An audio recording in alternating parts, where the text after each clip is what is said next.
Right, we're here at First National Bank Namibia. With me I've got Harald Hecht, the chairman of Global United Namibia. Now Harold, Global United, once again they're organizing a big match on the 17th of March here in Windhoek. Tell us more about that. Yes, Helga, the game is scheduled for the 17th of March at 4 o'clock at the Yoma Stadium. One of the key objectives from a Global United perspective is to get maximum attendance. Obviously FNB are using this as a platform to get an entry into the environmental messages market basically. But from a Global United perspective, yes, we are have attracted a few high caliber players again. We've got established a certain core of players that are Global United ambassadors that will be here for the third time. They will be Mr. Michel Dinzi, former captain of the DRC, played in the German Bundesliga. Mr. Phil Masinga from South Africa, played for Leeds United, and obviously for South Africa at the African Cup of Nations and at the World Cups. We've got Sean Dundee, played in the German Bundesliga, a current Supersport presenter. Doesn't need any further introduction, I would imagine. Then we got Mr. Silvio Meissner from Germany. He was won the German Championship with Stuttgart. Those guys are here for the third time already. We've also got in the pipeline Dr. Kumalo and let me just quickly check. Dr. Kumalo and Mr. Lucas Radibe.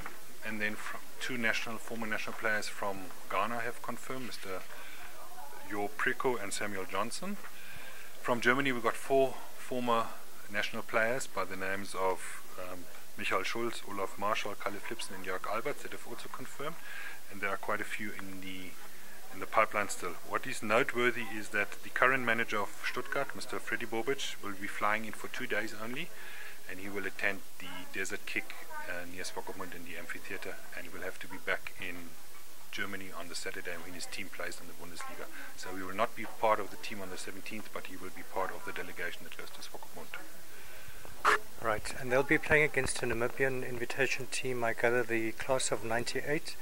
Tell us a bit about the Namibian team, and also this is now the third year that this is taking place. Just how has it grown and which partners are involved now? Okay.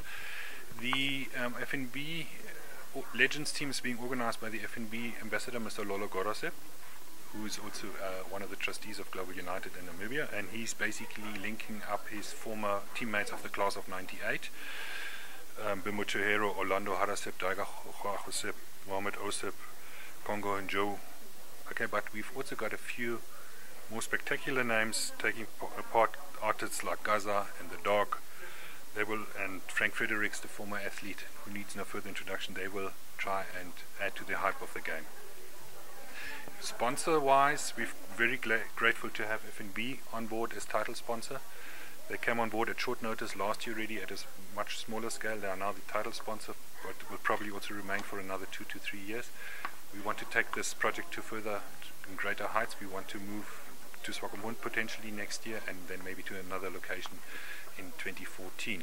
But we've also got sponsors that have been involved from day one, like Air Namibia, subsidizing the airfares.